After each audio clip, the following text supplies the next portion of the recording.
আসসালামু আলাইকুম ওয়া রাহমাতুল্লাহি ওয়া বারাকাতুহু। প্রিয় ভাই ও বোনেরা, আল্লাহ সুবহানাহু ওয়া তাআলার অশেষ রহমত ও শান্তি বর্ষিত হোক আপনাদের উপর। আজ আমরা এমন এক পবিত্র স্থান নিয়ে কথা বলবো যা মাটির বুকে আল্লাহর ঘর, সেই মসজিদ। আমরা দেখি কিভাবে মানুষ এই ঘর নির্মাণে নিজেদের সর্বস্ব উজাড় করে দেয়, কিন্তু কখনো কি আমরা গভীরভাবে ভেবে দেখেছি যে আমরা আসলে কি নির্মাণ করছি? কেবল ইট, পাথর আর সিমেন্টের গাঁথুনি, নাকি এর চেয়েও মূল্যবান কিছু? আল্লাহর কাছে মসজিদের মূল্য তার উচ্চতা বা জাকজমকে নয়, বরং তার ভিত্তির পবিত্রতায়। আল্লাহ তাআলা সূরা আত-তাওবার ১০৭ নম্বর আয়াতে আমাদের এক ভয়াবহ সতর্কবার্তা দিয়েছেন।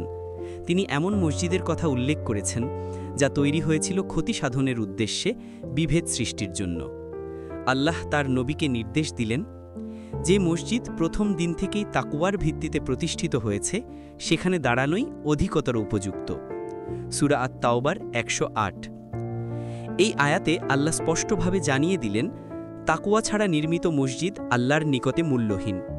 আপনার মসজিদ যদি অহংকার, রাজনীতি বা লোক দেখানো মনোভাব নিয়ে তৈরি হয়, তবে তা বাহ্যত যতই সুন্দর হোক না কেন, আখেরাতে তা হবে অগ্রহণযোগ্য। মসজিদ নির্মাণের জন্য আমাদের প্রয়োজন পবিত্র হাত এবং পবিত্র সম্পদ। আমাদের প্রভু পবিত্র এবং তিনি কেবল পবিত্র জিনিসই কবুল করেন। রাসূলুল্লাহ সাল্লাল্লাহু আলাইহি ওয়াসাল্লাম বলেছেন, নিশ্চয়ই আল্লাহ পবিত্র এবং তিনি কেবল পবিত্র জিনিসই কবুল করেন। সহিহ মুসলিম ১০১৫। প্রিয় মুসলিম ভাইয়েরা, আপনি যদি ঘুষ, সুদ বা প্রতারণার অর্থ মসজিদে দেন, তবে জেনে রাখুন সেই টাকা হয়তো মসজিদের দেয়ালকে উঁচু করবে, কিন্তু তা আপনার এবং মসজিদের ওপর আল্লাহর রহমতের দেয়ালকে ভেঙে ফেলবে। হারাম উপার্জনে নির্মিত কোনো স্থাপনা আল্লাহর দরবারে কোনো দিন শান্তি বা সফলতা আনতে পারে না। মসজিদের ভিত্তি যখন তাকওয়ার ওপর স্থাপিত হয়, তখন সামান্য হালাল উপার্জনের দানও বহুগুণ বেড়ে যায়। রাসূলুল্লাহ সাল্লাল্লাহু আলাইহি ওয়াসাল্লাম ঘোষণা করেছেন, কাজের ফলাফল নিয়তের উপর নির্ভর করে। সহিহ বুখারী ১। আপনার নিয়তে যদি আল্লাহর সন্তুষ্টি ছাড়া অন্য কিছু থাকে, তবে কোটি টাকার দানও বৃথা। আর আপনার নিয়ত যদি খাঁটি হয়, তবে সামান্য হলেও আল্লাহ তা কবুল করেন এবং এতে বরকত দেন। আসুন আমরা আল্লাহর ঘরকে দুনিয়ার আবর্জনা থেকে মুক্ত রাখি। আল্লাহ সুবহানাহু ওয়া তাআলা বলেন, আল্লাহর মসজিদ নির্মাণ ও পরিচর্যা করে তারাই যারা আল্লাহ ও পরকালে বিশ্বাস করে, নামাজ কায়েম করে, যাকাত দেয় এবং কেবল আল্লাহকেই ভয় করে। সূরা আত-তাওবার ১৮।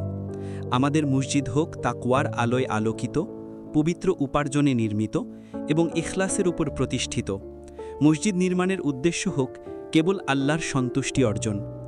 হে আল্লাহ, আমাদের উপার্জনকে হালাল করো, আমাদের দানকে পবিত্র করো, আমাদের মসজিদগুলোকে করো তাকওয়ার ভিত্তিতে নির্মিত, আর আমাদের হৃদয়কে করো রিয়া ও অন্যায় থেকে মুক্ত।